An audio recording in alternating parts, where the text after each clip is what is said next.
Christophe Sirugue. Je suis heureux de vous accueillir à l'occasion du 24e Congrès national des professions libérales, lesquels sont dans vos attributions. Et je vous remercie bien sûr du temps que vous voulez bien nous accorder. Nous avons placé notre congrès qui se tient à quelques mois des élections présidentielles sous le signe de l'entreprise libérale et de son modèle économique. En effet, malgré la crise économique qui perdure, le dynamisme économique de notre secteur ne s'est pas démenti, en dépit des difficultés rencontrées dans certaines branches. Je pense en particulier, mais ce n'est pas exclusif évidemment, à la pharmacie d'officine, à celle du cadre de vie. Nous constatons que malgré nos appels nombreux et répétés à nous soutenir, en nous donnant un cadre social plus souple, en rétablissant l'équité fiscale pour nos entreprises, nous venons d'en discuter et d'en débattre tout de suite, en stabilisant un cadre réglementaire mouvant, les avancées sont trop lentes. Pourtant, il y en a eu des avancées, mais trop modestes. La création du champ de représentativité patronale multiprofessionnelle dans la loi de 2014 permettait certes d'en finir avec le désobligeant hors champ. J'en profite pour saluer ici le président de l'UDES, qui est notre camarade, si j'ose dire, dans la représentativité multiprofessionnelle. Je crois qu'on peut l'applaudir. Hugues Vidor, il s'appelle. Je salue également la présidence du secrétaire général Luc Berry de l'UNSA, que nous n'avons pas cité tout à l'heure, et qui nous fait l'honneur d'être présent. Pour autant, les leviers et les moyens d'action concédés à ce niveau de représentativité restent insuffisants. Une organisation comme l'UNAPL, qui représente tout de même 1 million d'entreprises, procurant 1 million d'emplois, ne saurait se contenter d'être simplement consultée. Et encore quand les consultations ont effectivement lieu, sans pouvoir réellement peser sur les décisions qui s'appliqueront pourtant à son secteur.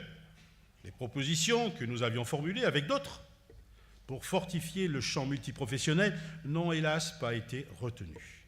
C'est pourquoi une APL qui partageait de longue date des convictions et des valeurs communes et qui menait des actions avec l'UPA dont les entreprises sont de même nature, c'est-à-dire des entreprises patrimoniales, des TPE, des PME, où le chef d'entreprise est celui qui travaille, celui qui investit, eh bien, l'UNAPL a décidé de ne pas laisser les trains passer.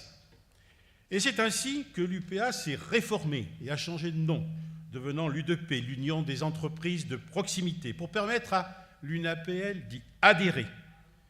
Cette démarche d'union et de regroupement patronal sans précédent a permis de faire émerger dans le paysage la première organisation patronale. Je tiens publiquement, une nouvelle fois, et en présence de M. le ministre, à remercier Jean-Pierre Crouzet d'avoir bien mené ce chantier qui n'était pas du tout évident, et de part et d'autre. Mais je rappelle aussi que l'adhésion de l'UNAPL à l'UDP a été votée positivement à une très large majorité au sein de l'UNAPL, et par 2 fois en Conseil national en juin dernier et le 17 novembre en Assemblée générale extraordinaire.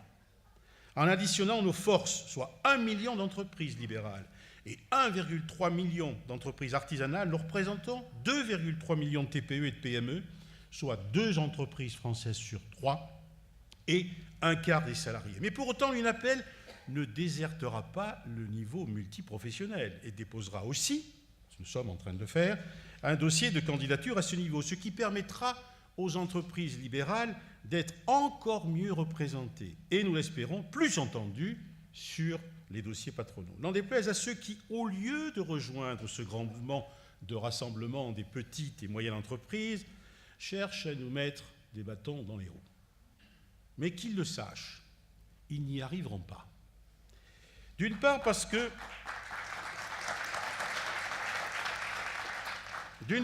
nous avons pris nos précautions et, sur le plan juridique, nous sommes assez équipés à l'UNAPL. Et d'autre part, parce que les petits, quand ils s'assemblent pour faire masse, les écraser ou les museler devient très compliqué. Et l'histoire le prouve, ça s'est toujours soldé par un échec. Monsieur le ministre, nous attendions beaucoup du projet de loi travail. Les règles du Code du travail, poussiéreuses par certains côtés, sont contre-productives en matière de développement d'entreprises en général, et en tout cas inadaptées aux TPE, PME. Et encore plus face à la révolution numérique, avec des nouvelles formes de télétravail qui se développent rapidement. Nous avions espérait une modernisation à l'occasion de ce texte. Nous avions applaudi les mesures positives qu'il contenait.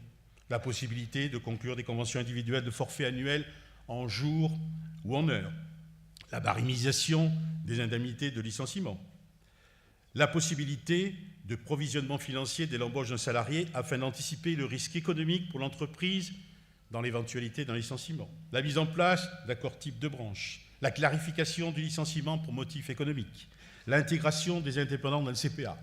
Il y avait d'autres éléments. Et puis, la rue est passée par là. Ces mesures que nous attendions tant ont fait pchit. Il ne reste rien, ou presque rien. Pendant ce temps, la complexité est toujours aussi prégnante dans nos entreprises. Et tout semble même concourir à l'amplifier et même, c'est nouveau, à vouloir discriminer nos entreprises. Et comme le temps nous est compté, je limiterai mon propos à 2 exemples. Le prélèvement à la source et la fiscalité. Concernant le prélèvement à la source, nous ne comprenons pas pourquoi le gouvernement ambitionne de transformer nos entreprises en collecteurs d'impôts. Le dispositif qui a été construit par les services de l'administration n'a pas été pensé à l'échelle des petites et moyennes entreprises. Il sera un épouvantable casse-tête. Les évolutions des situations personnelles, familiales et patrimoniales contraindront l'employeur, c'est-à-dire le chef d'entreprise, à effectuer des calculs et des décomptes qui ne sont pas de son ressort. Ainsi, il se trouvera en situation de justifier des variations de salaire et des écarts de revenus entre salariés qui ne maîtrisent en rien, engendrant d'inutiles tensions sociales au sein de l'entreprise. Et je ne parle pas des questions de confidentialité sur les situations personnelles, sans parler du surcoût que tout ceci ne manquera pas d'engendrer. Notre boulot, c'est de produire du soin, du conseil, d'apporter des services, de l'activité. Ça n'est pas de collecter les impôts. Cependant,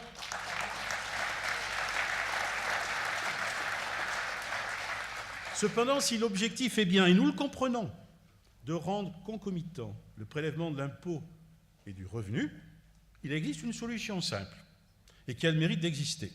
Il suffit de généraliser le prélèvement mensuel de l'impôt. Alors pourquoi ne pas faire simple quand c'est possible? L'autre grand sujet qui mobilise les professionnels libéraux est aussi celui de la fiscalité. Au nom de quels principes les professionnels libéraux et indépendants devraient-ils devenir des sous-contribuables, astreints à des contrôles fiscaux systématiques, arbitraires et qui plus est payants? Monsieur le ministre, la réforme destinée à modifier radicalement les missions de conseil et d'accompagnement des associations et des centres de gestion agréés pour les transformer en outil de contrôle a priori au service de l'administration fiscale, au mépris des garanties élémentaires du contribuable dès 2007, est scandaleuse. Pour ceux qui ne seraient pas au courant, sachez que cette réforme qui nous est imposée remplacera le régime du contrôle de cohérence opéré jusqu'alors par les AGA, par une nouvelle procédure de contrôle beaucoup plus intrusive, l'examen périodique de sincérité, le fameux EPS. Or, cet EPS n'est ni un examen contradictoire de la situation fiscale, ni une vérification de comptabilité. Ainsi, toutes les garanties habituelles apportées aux professionnels, notamment le respect du principe du contradictoire, sont supprimées.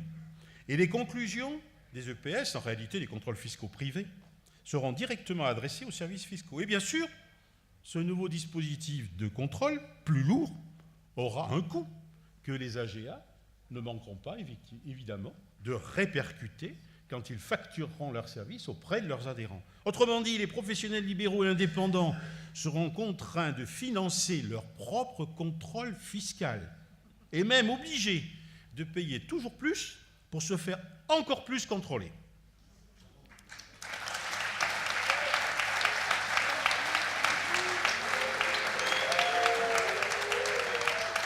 J'entends certains d'entre vous se dire dans leur tête, dans ces conditions, une seule solution, fuyons les associations et centres de gestion agréés. Mais le système est pervers. Vous deviendriez alors un suspect fiscal taxé d'office de 25%. Des milliers de professionnels libéraux ont déjà signé une pétition que nous avons lancée, et les commentaires qu'ils y posent témoignent d'une exaspération très forte Monsieur le ministre, nous sommes ulcérés par cette réforme stigmatisante. Elle n'est pas de votre sort, elle est bien avant votre arrivée au ministère. Les professionnels libéraux, dont beaucoup sont assermentés, ne sont pas des fraudeurs. Ils s'estiment insultés par ce dispositif coercitif dont nous demandons le retrait et que nous allons contester au plan juridique, y compris jusqu'au niveau européen s'il le faut. Et je félicite nos collègues de l'UDP qui ont décidé hier après-midi de nous rejoindre dans ce combat.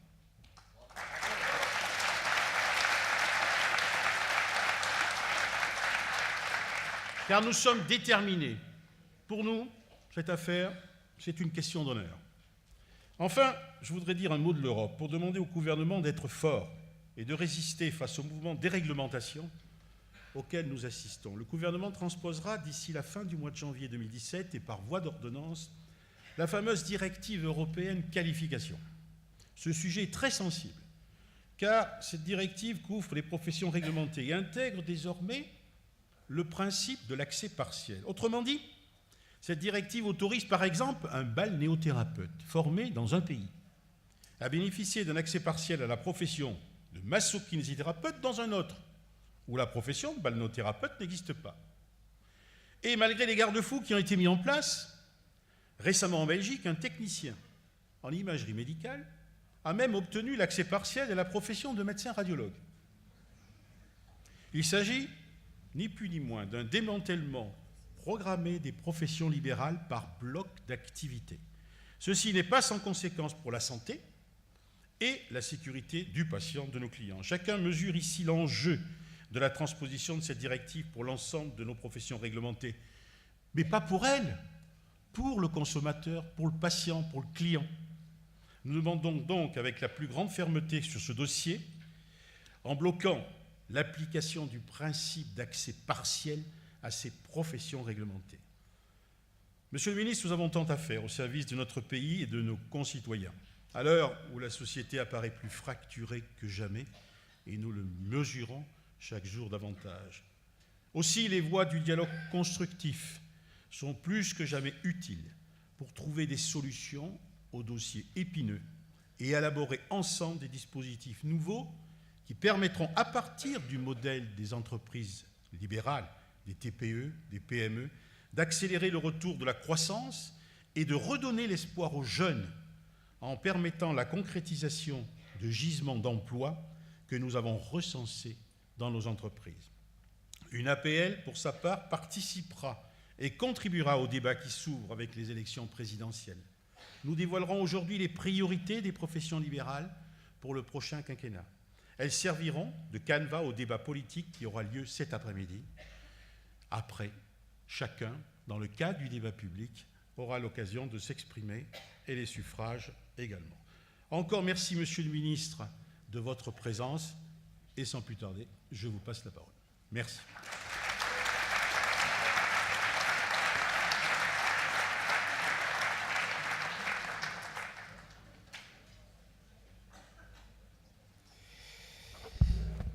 Monsieur le Président, cher Michel Chassan, Mesdames et Messieurs, l'invitation, vous me l'aviez adressée lorsque nous nous sommes rencontrés au ministère, quelques semaines après que j'ai pris les responsabilités qui sont les miennes, et j'avais pris l'engagement de venir devant vous parce que je crois important que des échanges puissent avoir lieu, que le représentant du gouvernement que je suis puisse essayer de répondre aux questions ou aux interpellations que vous avez formulées. Par ailleurs, je crois aussi important, et vous avez eu raison de rappeler que si le titre de mon ministère est le secrétariat d'État à l'industrie, si on voulait être tout à fait exact, il devrait s'appeler secrétariat d'État à l'industrie et aux services, puisque, en effet, les services sont rattachés, et les professions libérales également rattachées au ministère qui est le mien.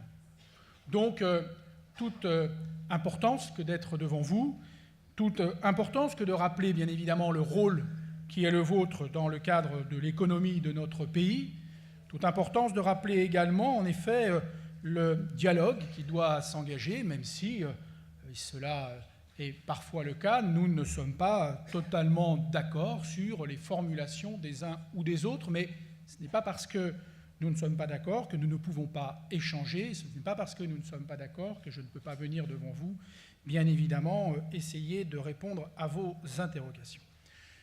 Vous regroupez des professions qui sont différentes, bien évidemment.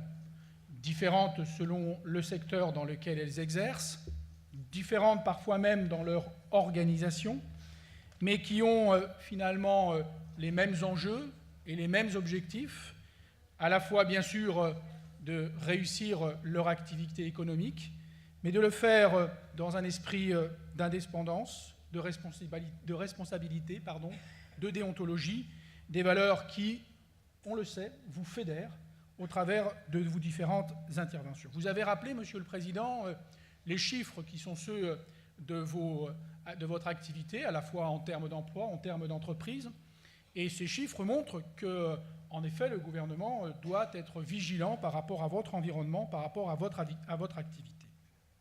Et je crois qu'au travers des éléments qui ont été mis en place par le gouvernement, et je vais y revenir, nous essayons également de vous accompagner dans l'évolution de vos métiers, dans l'évolution de l'attente de vos clients ou de vos patients ou des personnes qui sont avec vous, dans l'évolution également auxquelles nous sommes tous confrontés. Je passe bien évidemment à l'évolution numérique, mais je pense aussi de la même manière aux évolutions écologiques pour bon nombre de sujets sur lesquels vous êtes engagés.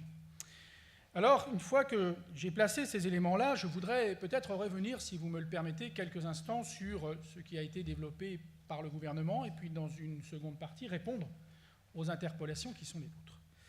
Le gouvernement a souhaité accompagner, depuis 2012, le développement de l'activité économique avec des mesures qui, pour certaines catégories, ont été prises en compte dans le cadre du CICE, pour d'autres, dans le cadre du pacte de responsabilité et de solidarité, où nous avons souhaité pouvoir permettre aux entreprises de rétablir leurs marges. Et je voudrais rappeler ce chiffre qui n'est pas contesté.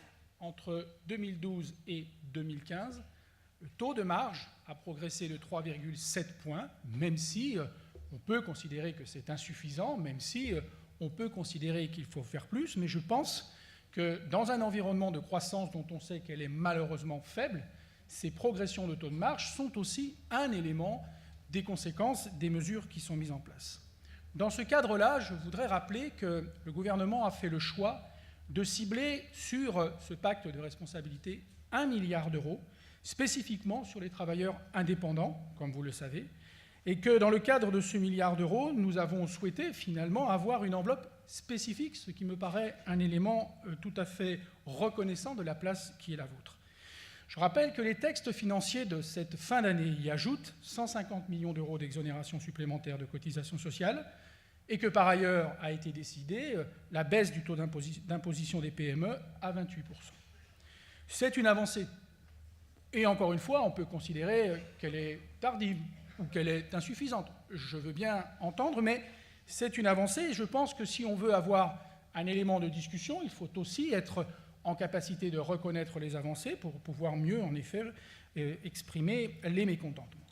Plus généralement, cette attention particulière aux TPE, aux PME, aux entreprises que vous représentez, sont un élément qui doit nous amener aussi à travailler sur certaines difficultés auxquelles vous êtes confrontés. Je pense par exemple à celles et ceux qui sont confrontés à la problématique des marchés publics. La question de l'allotissement aujourd'hui généralisé dans les marchés publics est un élément de réponse, bien évidemment, par rapport aux difficultés auxquelles vous êtes confrontés. La réduction des délais de paiement est également un enjeu important quand on sait que 12 milliards d'euros de trésorerie manquent aux entreprises sur cette problématique des délais de paiement. Et je crois qu'on doit se réjouir ensemble que la loi pour la transparence récemment adoptée au Parlement renforce les capacités de sanction de l'administration par rapport à ces délais de paiement.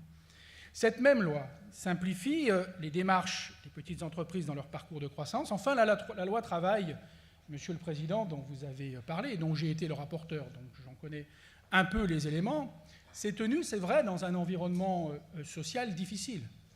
Et on ne peut pas faire comme s'il n'y avait pas cet environnement social. Mais en même temps, je pense que dans l'exposé que vous avez fait tout à l'heure, mais on se connaît assez pour pouvoir se dire ces choses-là, Il y a certes tous les manques que vous pouvez considérer, je le respecte bien évidemment, et que vous avez mentionnés. Je voudrais quand même rappeler que nous avons introduit quelques mesures, notamment pour les TPE et les PME, et comme j'en ai été à l'origine, je veux quand même pouvoir les souligner, qui permettent de faciliter les embauches en apportant plus de sécurité juridique dans la question de la reconnaissance des conditions de licenciement, même si, là encore, je peux considérer, de toute façon tout à fait légitime, que vous espériez plus que ce qui a été définitivement adopté.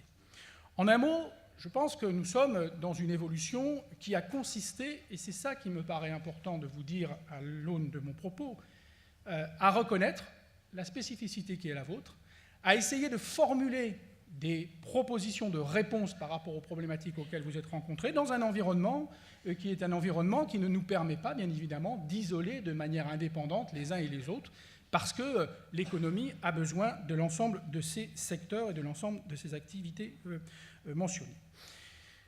L'ouverture des professions réglementées restera une étape importante dans la vie de vos professions, vous l'avez dit, Monsieur le Président, et je sais que nous nous retrouverons sur l'ambition qui est de continuer d'offrir des services de qualité au plus grand nombre, de donner des opportunités à tous ceux qui seraient attirés par vos métiers, de moderniser finalement l'activité qui est la vôtre. Et de ce point de vue, vous relevez les défis, je veux le dire, les défis de féminisation, parce que c'est un élément auquel je suis très attaché et qui mérite des accompagnements importants, les défis d'intégration des jeunes dont on sait qu'ils souhaitent de moins en moins avoir une carrière linéaire, et des défis, bien évidemment, par rapport à l'adaptation, à l'évolution de vos propres marchés. Une fois avoir évoqué ces éléments-là, je veux bien sûr, Monsieur le Président, revenir au point que vous avez mentionné et aux inquiétudes que vous avez voulu présenter, rappelant, pour ne pas me défiler, que certes, si je ne suis ministre que depuis le 1er septembre, je suis néanmoins solidaire du gouvernement auquel j'appartiens. Si on commence à ne plus assumer ce qui est fait collectivement, ça ne peut que poser quelques difficultés. Donc, je me dois bien sûr d'être devant vous pour essayer de répondre aux interrogations que vous avez mentionnées. Vous avez évoqué une inquiétude que je crois alors tout à fait légitime, qui est celle de l'Europe. Non pas que je sois réticent à l'égard de la dimension européenne, bien au contraire, tout mon engagement, tout mon parcours me laisse à penser que c'est une dimension importante, même si elle doit à l'évidence être corrigée sur certains éléments. L'Europe, c'est une chance pour nous tous, dès lors que l'on fait attention de ne pas en faire un élément bouc émissaire qui amène au repli sur soi. Pourtant, vous avez dit, et je le sais, qu'il y a, au travers des directives européennes, des interrogations. Vous avez mentionné la transposition en droit interne de la directive sur les qualifications professionnelles, et plus particulièrement sur le principe d'accès partiel à une profession. Nous en avions parlé lorsque vous étiez venu me rencontrer. Ce principe, c'est vrai, autorise un professionnel partiellement qualifié au regard de la réglementation de l'état d'accueil à pouvoir exercer les activités professionnelles pour lesquelles il est qualifié dans son état d'origine, sans avoir à acquérir l'ensemble des qualifications professionnelles nécessaires pour exercer la profession réglementée dans l'état d'accueil. Je vous le dis de manière très claire, il n'y aura pas d'application générale et impersonnelle de ce principe, mais uniquement un examen au cas par cas, c'est en tout cas l'engagement que je prends de chaque demande, ce que d'ailleurs prévoit la directive, et c'est-à-dire que nous allons, de ce point de vue, être vigilants sur la transposition, et j'en profite pour dire que nous allons transposer et non pas surtransposer. Chaque candidat à un accès partiel devra déposer sa demande, qui sera examinée individuellement par chaque autorité compétente de l'état d'accueil. Pour que sa demande soit acceptée, il devra naturellement démontrer qu'il est pleinement qualifié pour exercer dans son état d'origine.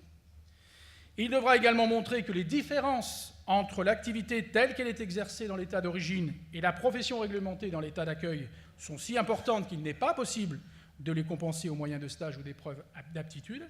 Et il devra enfin montrer que l'activité est objectivement sécable dans le cadre de la profession réglementée. Ce n'est que lorsque l'ensemble de ces éléments auront été analysés au cas par cas que nous pourrons considérer que la demande est acceptable. J'ajoute enfin que si une raison impérieuse d'intérêt général tenant par exemple à des enjeux de santé ou à des enjeux de sécurité publique peuvent être invoqués, alors l'accès partiel pourra être refusé. Il me semble que ce sont des conditions qui, sans nous mettre à défaut par rapport à cette directive, nous permettent de prendre en compte les interrogations qui sont les vôtres et qu'encore une fois, je partage, parce que je crains énormément ces concurrences dont parfois on peut considérer qu'elles sont quand même un peu déloyales. Deuxième inquiétude, et je connais votre position là aussi parce que vous me l'avez exposée, et j'ai entendu durant les quelques minutes où je vous ai rejoint la question du prélèvement à la source. Et je comprends les interrogations qui peuvent être portées par rapport à cela. Et je voudrais quand même essayer, au risque de ne pas être forcément entendu, mais quand même essayer de dire que la problématique technique est probablement plus résolue par la mise en place du dossier du DSN que par la problématique du prélèvement à la source. Or, j'ai vu dans la presse, ce n'était pas votre organisation professionnelle, mais d'autres, considérer que la DSN, c'était une excellente mesure, c'est celle qui permet justement de collecter toutes les informations, et considérer que le prélèvement à la source serait finalement paré de tous les vices. Je pense qu'il faut que nous tenions compte des risques que vous avez mentionnés, et je vais essayer d'y répondre. Le chef d'entreprise se limitera en effet à appliquer un taux, comme il le fait déjà pour chaque ligne des fiches de paye, et à transmettre en retour à l'administration les montants ainsi prélevés. Le taux lui sera communiqué par l'administration fiscale, et pour simplifier les démarches, tout cela se fera bien évidemment par voie dématérialisée. Il va de soi, et c'est important de le dire, que ce sont bien les centres des impôts qui resteront les interlocuteurs uniques des contribuables, et pour une raison simple, c'est que l'employeur n'aura pas les éléments pour pouvoir répondre aux interrogations qui pourraient être celles de tout contribuable. Et donc, l'idée selon laquelle le salarié se tournerait vers l'employeur est en effet une idée qui peut être mise en avant. La réalité, c'est qu'à partir du moment où l'employeur n'a pas les éléments pour répondre, forcément, chacun comprendra bien que ce sont les services des impôts qui sont les interlocuteurs. Car, je le redis, l'employeur n'aura à connaître ni la situation familiale de son salarié, ni d'autres informations personnelles, notamment sur les capitaux et les placements qui sont ceux des différents salariés. Permettez-moi de souligner par ailleurs que les entreprises gagneront en avantage de trésorerie, car les sommes retenues à la source en fin de mois ne seront versées que le 8 ou le 18 du mois suivant. Pour les entreprises de moins de 11 salariés, ce gain de trésorerie pourra aller jusqu'à 3 mois puisqu'ils pourront opter pour un reversement trimestriel du prélèvement à la source. Je me suis permis de vous écouter avec beaucoup de respect, bien évidemment, j'imaginais que ce soit pareil. J'imaginais que ce soit pareil. Troisième inquiétude que vous avez formulée, Monsieur le Président, c'est la réforme en cours des organismes de gestion agréés. Mais je suis là encore aussi pour essayer de donner des éléments. Je ne suis pas là pour convaincre quand les appréciations sont divergentes, et c'est normal en démocratie. Mais la réforme en cours, vous le savez, fait suite à un rapport de la Cour des comptes. Et oui, mais parfois, y compris nous-mêmes, les rapports de la Cour des comptes nous mettent en situation de répondre. Et on peut considérer que tous les corps constitués ou tous les corps intermédiaires n'ont plus aucune valeur dans une démocratie. Je pense qu'on prend un risque à faire cet élément-là. Donc il y a un rapport de la Cour des comptes qui vise à renforcer le rôle et l'indépendance des organismes agréés. Ce n'est pas une décision de l'État au sens gouvernemental. C'est une recommandation qui est faite avec le poids que vous savez des recommandations de la Cour des comptes. Elle fait suite à une concertation de plus d'1 an avec les 15 fédérations d'organismes agréés et le Conseil supérieur de l'Ordre des experts comptables pour définir les conditions de sa mise en œuvre. C'est quoi l'objectif? Pas de renforcer, même si j'ai entendu votre propos, Monsieur le Président, mais les contrôles fiscaux sur les adhérents, mais au contraire d'éviter les redressements en améliorant la qualité des services qui sont rendus. La réforme conduit aussi les organismes agréés à se regrouper tout en s'assurant d'un maillage territorial. Certains gagneront en solidité, en efficacité, pourront par conséquent modérer leurs tarifs. J'ajoute enfin qu'une période transitoire est prévue jusqu'en 2020. Monsieur le Président Chassan, Mesdames, Messieurs, je ne prétends pas avoir levé vos inquiétudes et j'ai entendu les procédures que vous aviez choisi de mettre en place. Il y a en effet, c'est fort heureux, des capacités de contester et je pense que c'est totalement légitime. J'espère néanmoins vous avoir montré à la fois que finalement le gouvernement a souhaité, au travers de ses interventions, apporter des soutiens aux différents métiers, aux différentes professions qui sont les vôtres. que nous avons également essayé de tenir compte des évolutions qui sont des évolutions à la fois, je l'ai dit, du numérique, à la fois de relations beaucoup plus rapides aujourd'hui entre à la fois à l'intérieur de l'entreprise, mais également dans les relations qui sont celles des administrations. Et je crois qu'il faut qu'ensemble, nous essayions de voir comment on contribue à lever, s'il le faut encore, des interrogations, à répondre toujours aux interpellations qui sont les vôtres, car c'est tout à fait légitime que je puisse le faire ici. Je veux vous redire que ma porte vous est ouverte, que les discussions continuent, et que, en tout cas, je veux terminer en redisant combien je suis conscient de la place et du rôle que vous tenez dans l'économie française. Je vous remercie.